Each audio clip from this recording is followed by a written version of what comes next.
Yes, alright, nkulamusizaako nnyo mukwano gwange nagyosinza obanga otuwuliriza weebale kwekumira ku UG Update TV era ng'okola kyamaanyi nnyo okubeera ku mayingu gano.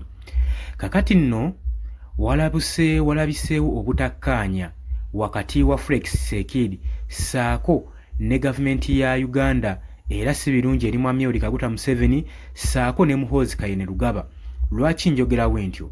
Jjukira nti nno ebbanga eriyise emabega America yadeployinga Abacolombia, yadeployinga amagye g'e Colombia gamuyambeko okubanga gagenda maaso n'okusuppressinga abayekera ba M23 abafuukidde gavumenti ya DRC akayinja mu ngatto, era ng'omulimu gwabwe gwali kubafuggaza mu jjangozi zonna n'embirombe byonna eby'obugagga bye basimyayo ebyo eby'obugagga bafuukuuze basobole okubanga babajjayo. Jjukira nti nno omwaka guno nga gutandika eggwanga erya DRC ssaako ne US Donald Trump bagenda maaso n'okusayininga ddiiro ey'ebyobugagga gye bayita mineral deal wakati wa Democratic Republic of Congo ssaako ne Paul Kagame ow'e Rwanda. Naye mu ndagaano zaabwe bwe baali basayininga ddiiro eno kyali kigambibwa nti Paul Kagame ow'e Rwanda yalina okuwithdrawinga amagye ge oba okuwithdrawinga troops ze ozijja mu Democratic Republic of Congo, of which kino tekyakolebwa era tekyasobodde kubanga kigenda mu maaso. Jjukira nti Paul Kagame yafuna omusimbi mungi nnyo ogwali mu bukadde n'obukadde mu ddiiro eno yakolebwa, wabula Omumerika yali ayagala ku transportinga cobalt mineral ez'enjawulo ezikola electronics ziyambeko n'amawanga agali mu lutalo kati nga Ukraine nga baali balina equipments ze beetaaga okuva mu bikolwa nga bino. Naye kyazibuwalira nnyo Donald Trump okuinvestinga ba investors mu ggwanga erya Democratic Republic of Congo olw'ensonga nti abalekera ba M23 baali bakyaliyo era nga bakyatalagana okuwamba obubugabuga obwalo obwali bumanyikiddwa ng'obulimu ebyobugagga nga cobalt bye baali basinga okuba nga beetaaga. Era ku ddiiro yasayiningibwa kino kyalaga nti nno Paul Kagame ssente zaabwe yali atuteza bwereere. Jjukira nti nno bo ssaako n'ebitongole ebirala omuli ng'ekya United Nation, ebitongole n'amawanga amalala gugakakasa bulungi nnyo nti abalekera bana ba M23 tebali mu ggwanga lya DRC bokka na bokka, wabula bagenda maaso n'okuba nga bagenda n'okufukkaza eggwanga eryo nga babaakingibwa ne Paul Kagame ow'e Rwanda. Era bo bakikakasiza ddala nti amagye gano agali eno magye ga Rwanda ge gali mu Democratic Republic of Congo ge gagenda maaso n'okutta abantu n'okuwamba ebyobugagga ebiri mu Democratic Republic of Congo.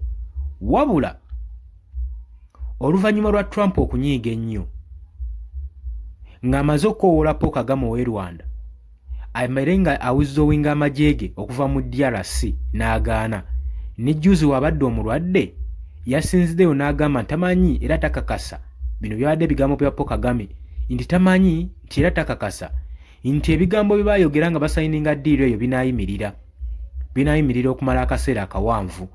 Kino nno kyatankudde nnyo mu America era kye yakoze olw'okuba nti ye agamba ddiiro yagisaamu ssente nnyingi era nga yagala atandika kusindikawo ba investors business tandika okukwajja, naye tekisoboka ekyo nga bayekera ba M23 gye bali bagenda maaso n'okukekesa emmundu mu DRC.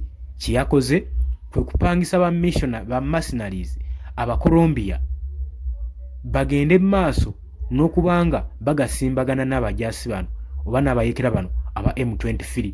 Akageri gye kiri nti nno amagye g'eggwanga erya DRC aga gavumenti gaali galemereddwa okubanga galina kye gatakulako ku magye gano agabayekera ba M23. Kakati Museveni ssaako ne Muhoozi babiyingiriramu wa. Jjukira nti nno bulijjo tubagamba nti nno Museveni ssaako ne Paul Kagame bakwatagana bulungi nnyo okusobola okulaba nga babaakinga bayekera bana ba M23, okusobola okulaba nga beefuggaza nga beefuga ebyobugagga ebiri mu territories ezo.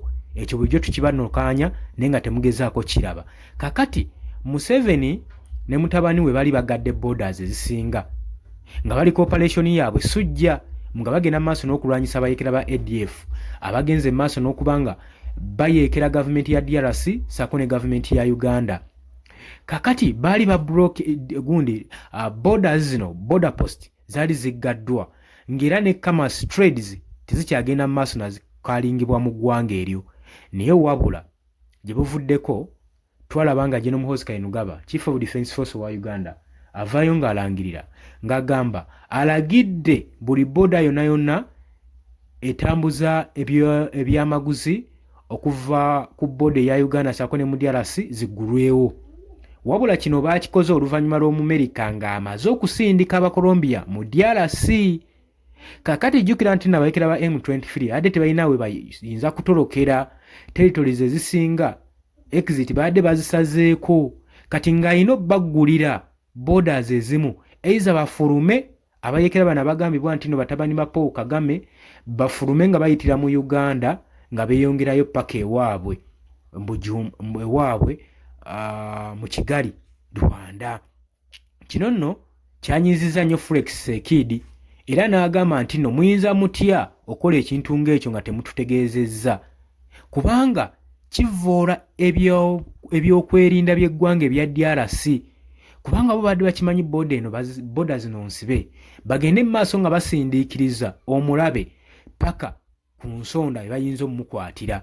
Kati ate ggwe n'omutemerawo ekkuba eddala wayinza okuddukira kitegeeza ki tekiba nga kabonero akalaga nti Mwami Yoweri Kaguta Museveni saako ne mutabani we bamanyi ku luko olugenda mu maaso olw'abayeekera ba M23 okubanga bali mu ggwanga erya Democratic Republic of Congo.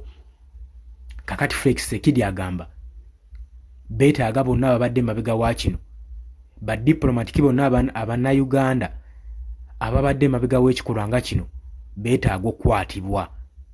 Naye nga badiplomatiki ki jjukira nti nneeno ensonga eri wakati wa Mwami Yoweri Kaguta Museveni ne Paul Kagame kigambibwa mbu be bamanyi ku nsonga z'aba M23 era kyobalaba n'okufuluma Abakolombia ebayingidde n'ebyokulwanyisa ebyobulabe ennyo ow'okuddukira balabidde eno saidi z'omu Uganda ensonga lwaki babagulirewo boda zino newankubadde golowooza baazigudde okutambuza byamaguzi kuleetera commerce and trade bisobole okuba nga bitambula bulungi nnyo. Wabula babateereddewo ekkubo bayinza ofuniramu exit okudda ewaabwe ku butaka kubanga emberenge jjukira nti no yabadde emaze okugaga ng'Omumerika akambuwadde era ng'ayungudde. Wabula Uganda tennavaayo kwogera ku nsonga eno eyogera Felix Sekidi lwaki baguddewo border post mu kaseera nga Colombia edeployingiddwa mu ggwanga erya Democratic Republic of Congo. Oli ku Yugi Update Civic osinza obanga otuuliza gwatana tweyungako kirya wansi waliwo ekigambo subscribe kikoneko obeerenga otweyungako. Mbagaliza olunaku olulungi abali mu diaspora mbatumiddeko nnyo mweraba.